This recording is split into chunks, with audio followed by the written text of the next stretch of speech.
Welcome to You Can Teach Yourself, Episode 4. I'm your guide, Patrick Horn. Welcome to You Can Teach Yourself, Episode 4. I'm your guide, Patrick Horn. And this episode, we're going to talk about the left hand. We did the right hand for the first 3 episodes because it's so important to get long tones first and bow changes, and then also détaché and also spiccato. But now we're going to talk about the left hand. And remember, I like to use the word fair. Did you bring your fair? And F for fun, A for alignment, R for relaxation, and E for efficiency. So in this one, we're going to talk about alignment. Generally speaking, I'm going to keep my head in alignment with my torso. I'm going to try to keep my my chin basically pointing straight down when I play. If you look at the head from the back, sometimes it's a good idea to check and see. If you stand up against a wall, that your head, the back of your head, touches the wall, as does your tailbone. You can go slightly forward from there, but that's basically a pretty good guide for how to align your posture. Straight this way, and then straight this way. Although there is an internal alignment that should be straight, but it's very difficult to do that. The closest thing we have is a wall to get that pretty good. So if you're straight against a wall, you're pretty straight internally aligned as well. You'll find often that the problem is the head comes forward and turtles like this. So what we want to do is pull the chin back like this, keep the instrument up high. That's body alignment, but we're going to talk about hand alignment and release and relaxation as well, because they're connected. So this is my first exercise that I give for the left hand, and often what happens is when you learn the low 2, that causes tension in the thumb right here, or the wrist, or the shoulder. When you try to stretch the hand from this position, which is a high 2, to a low 2.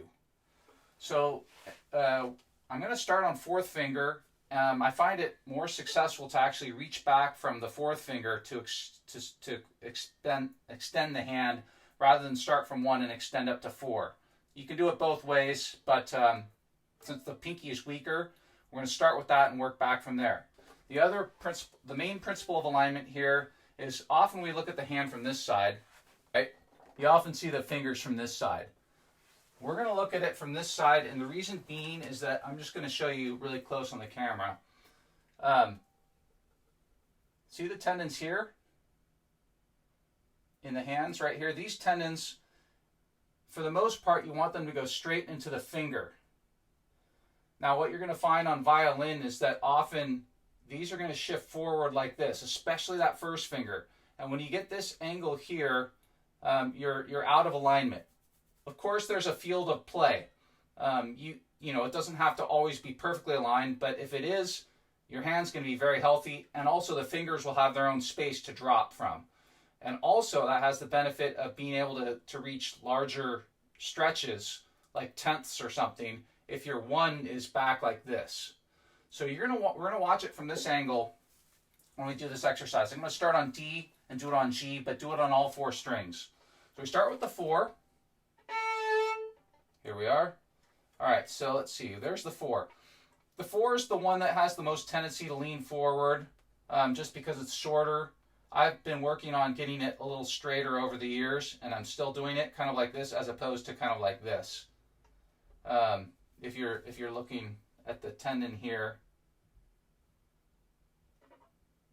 get that pinky a little straighter like that. That would be straight. It's harder to do because it's a shorter finger, and yeah, it's easy to keep the pinky straight and get a pretty good alignment, but then you're collapsing the knuckle. So it's got to stay curved here, and the 1 is the other one that's a problem, and sometimes these ones too. Let's take a look at them while we do this exercise, and then I'll show you where to release. So we'll start with 4.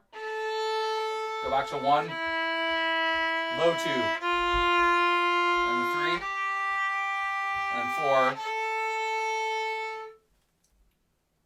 Release the thumb by wiggling it. Release the wrist by wiggling it. And finally, release the shoulder either by swinging the elbow or just by moving it like this. But that's the release exercise. And then do it again, quarter notes.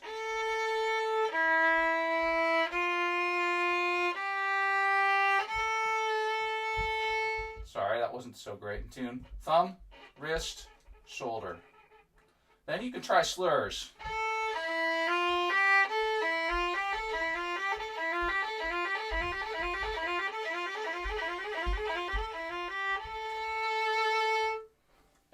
and speed it up. And hopefully everything stays aligned and you don't have to do any sort of weird, shifting your hand back for first finger, shifting it forward for fourth finger, this movement right here. It should stay still if all these fingers are aligned. Let's try G string. 1, aligned. Low 2. 3, aligned. And 4, pretty aligned. So we do it like that to make sure we're in tune. Thumb, wrist, shoulder.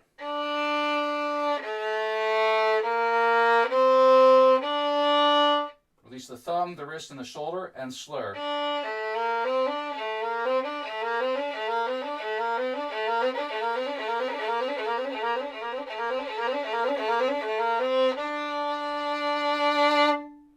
And that's the basic exercise. That's going to help you stay comfortable when you have a stretch between 2 and 4. Very important not to tighten up in the wrist, the thumb, or the shoulder. So using your mind, you can break on through to the other side. Using your mind and body, you can break on through to the other side.